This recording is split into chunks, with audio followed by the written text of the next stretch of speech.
Hi guys, so in this video I'm going to talk about the book Eleanor Oliphant is Completely Fine, which I decided to read after it was longlisted for the Women's Prize for Fiction this year, and it also won the Costa First Book Award this year as well for a debut novel. I've made a whole separate video talking through the long list for the Women's Prize and my kind of reaction to it and which books I want to read. And this was really high up on the list. I already owned this book, so it is the first one that I've read that I hadn't already read. And I'm not going to make a separate review for every single book on the list, but I did have some particular thoughts about this book that I wanted to share, so I am making a whole video dedicated to this book. Now, this book didn't actually completely live up to my expectations, and I am disappointed to say that because it was one that I was particularly excited for and that I really hoped that I would love. I've heard a lot of rave reviews about it and not very many negative ones, so I'm a bit surprised. I'm definitely not going to give this book a slating. I don't think it's terrible by any means, but I just wanted to talk through some of my responses to it and have a bit of a discussion with you about it. I think my reaction to this book is also coloured a bit by the context in which I read it as a long-listed book for a literary prize, so I do want to talk a little bit about that idea as well. So firstly, I'm just going to quickly mention the premise of the book. I'm sure a lot of you have heard about it. It's about a woman called Eleanor who lives in a city and lives on the surface what appears to be a very ordinary life. She goes to work, she comes home, she functions on a day-to-day basis, but she is entirely removed from society. She's extremely lonely, and the novel explores what transpired to make her this way and the steps she takes to get herself out of the situation. Firstly, I want to talk about the positives of the book as I saw them, because there were a fair few. I think the book tackled a really underrepresented issue in literature, and that is loneliness among younger people. I think there is an expectation that loneliness only really affects older people or people who are institutionalised or unemployed, but I think it is certainly an issue in the younger generation, particularly in a social media age where what we see online is not necessarily an accurate representation of our reality. I think it's really great to see a character in this book who is chronically lonely, and not because she physically doesn't see people on a daily basis, but because she struggles to make meaningful connections with these people. I thought the pacing of the book was really good. It is very plot driven, it's almost 400 pages, but it keeps you hooked throughout. And I was always interested to see what would happen next. I read it in maybe 3 sittings, but it was in the moments between when I was reading it that I started to think more about the plot and find holes in it or not really understand the logic of what was happening. I think the overall trajectory of the story is very obvious right from the outset. I think even from reading the blurb, you know the general shift that's going to happen in this book. And I know that this is something that some people really like in fiction. They like that comfort of knowing kind of what's going to happen, but I don't know, for me, I think in a book that is very plot driven, I want there to be some ambiguity. I don't want to know what's going to happen, and I want to be surprised by it. There were a few scenes that crop up in the book that you just know are going to have wider significance later and are going to kind of bring things full circle, and there were just too many times where it felt too neat to me. This book is what you might call mass market or popular fiction. It is very commercial. It's been a #1 bestseller in the UK for several weeks now, and I think in these books there is a tendency to tell the reader rather than show, and in quite a few cases in this book I felt like it was just too direct. There were lots of instances where something happened to Eleanor and then she thought about how it made her feel or how it was changing her perception of the world in a way that lacked any of the messy ambiguity that I think characterises real life. I liked how uncompromising this book was in dealing with these issues, loneliness being one of them, but also mental health is a really central idea in this book. Also really fraught mother-child relationships and ideas like nature versus nurture, and these are really profound and complex issues that I think need a lot of subtlety and nuance to really do justice. And although I did appreciate Gail Honeyman trying to work through these issues, I think in a lot of instances it was done with quite a heavy hand. Throughout this book we learn of some extreme trauma that Eleanor has experienced as a child that has made her the way she is. And I understand why this was done. It's a gripping plot device and it really drives you through the narrative to find out what exactly it was that happened and why she is the way she is. But I don't necessarily think this is a particularly accurate portrayal of the experience of loneliness for most people. Of course, some people do experience immense trauma and a single cataclysmic event that causes them to withdraw from society. But I think for most people, the condition of loneliness is much more a compound of smaller issues, and I would have liked in this book to have seen that more be the case.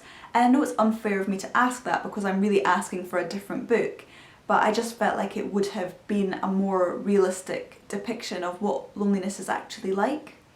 I want to talk about Eleanor as a character a bit because this was actually the main thing in the book that made me not love it. And there is a lot of humour in this book. It is marketed as being a funny book, and I see why a lot of people perceive it in that way. It does have a lot of humour and it's done quite well, but the humour is always at the expense of Eleanor. I think that the humour derives from Eleanor's misinterpreting of the social situations and social cues that she experiences and making huge errors of judgment that for most readers they think is ridiculous and therefore laughable, but really we are laughing at her. She's constantly making mistakes, like not saying the right things in social situations or being completely tactless or overly blunt where it's not appropriate. And I did feel like that the humour that derives from the silly things that she says makes us identify more with the person that she's talking to than her, and she's always kind of an object of pity or humiliation. Now I know that a lot of people disagree with this completely, and they said that they felt a lot of empathy for Eleanor and they could see it completely from her point of view. So this is just my reading of it, but I just felt uncomfortable with the humour in it because I felt like it was quite cruel. It's clear that Eleanor is suffering from severe mental health issues, and I did hope that this book would delve more into the kind of nitty-gritty of this, and I just didn't feel like the resolution that's given to this issue really matches up to Eleanor's behaviour. For me, as a non-medical professional, her behaviours were very characteristic of autism, and the explanations given just don't match up with this. I also felt like there were discrepancies in Eleanor's understanding of the world around her. As an example, she doesn't know what Prosecco is, but yet she is really well versed in the different types of vodka and she purchases it every Friday. And I know they're different things, but there are just so many times in the book where I struggle to believe that she would never have come across everyday things that she's experiencing for the first time. I also wasn't sure about some of the ways this book begins to integrate Eleanor back into society. For example, she has a haircut that is transformative to her, not just in the way she looks, but in the way she feels. And once she begins to look more like the societal expectations of a woman, she can then enter society. And this was just quite problematic to me. If it had been kind of unpacked more, then that would have been really great, but it seemed to condone this sort of behaviour, this expectation of women in particular to modify themselves so that they can become normal. I did really like the character of Raymond, who is Eleanor's colleague who's introduced early in the book, because I felt like his reactions to Eleanor were believable, he was likeable, he wasn't a caricature, he definitely made mistakes, and I liked the realness of him, and I felt like I could identify with him because he wasn't mocking Eleanor. Lastly, I wanted to talk a bit about the context in which I read this book as a long-listed book for the Women's Prize for Fiction, a literary prize. Now this isn't a literary book, I think, by any means, and that's not to be snobby because I really don't think books like this shouldn't be put onto long lists, because I think commercial books can deal with societal issues and political concerns with a lot of nuance and skill. One book that I kind of was reminded of while I was reading this is Elizabeth is Missing by Emma Healy, which in a slightly similar way deals with an isolated individual removed from society who we can often understand best through the eyes of others. But in the case of that book, it's about an old woman with dementia, and in that case I felt like it was done a lot more skillfully than this one.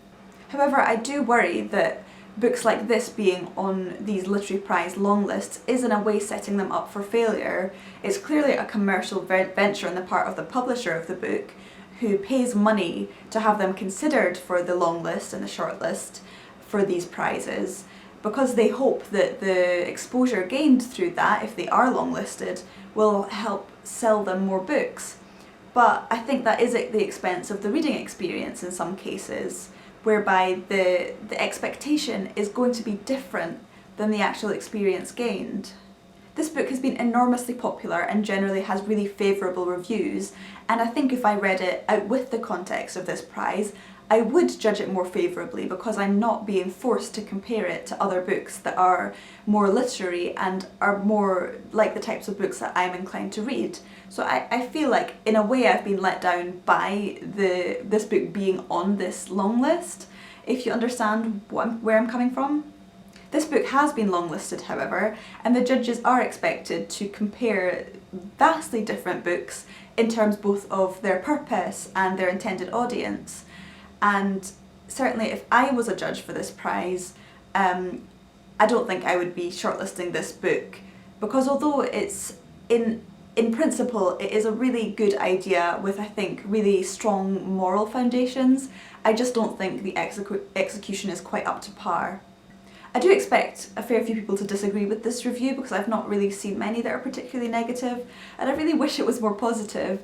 But do let me know if you've read this book and what you thought, whether you disagree or agree with me. It would be really interesting to have a chat. And I'll definitely be posting more reviews of other books that I read as I go through the long list, but I definitely won't be reviewing every single one individually, don't worry.